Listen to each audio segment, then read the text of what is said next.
ये गाइस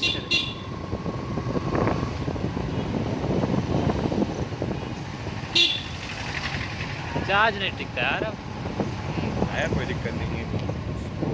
जो वो था ना, क्या नाम उसका, सौरभ जोशी, हाँ। मोबाइल स्टार्ट किया था, देखा उसके इंटरव्यू में। हाँ इंटरव्यू मैं भाई 350-700-400 वीडियो इसे मोबाइल से 1-1.5 साल तब बनाया जाके आज तक। करोड़ रुपये महीना है उसका। हाँ। तो खाली मोबाइल शूट किया था उसने। अब चल कैमरा उसको पता चलता है। पार्किंग कहीं करेगा, अंदर जाने का? अंदर पार्किंग मत करना, पैसे ले लो। जाके है काम आएगा वीडियो, मतलब फोटो खींच ले। वॉइस ओवर करूँगा ना। कर जाके यार देखिए 10 पहले मान लिया, उसके बाद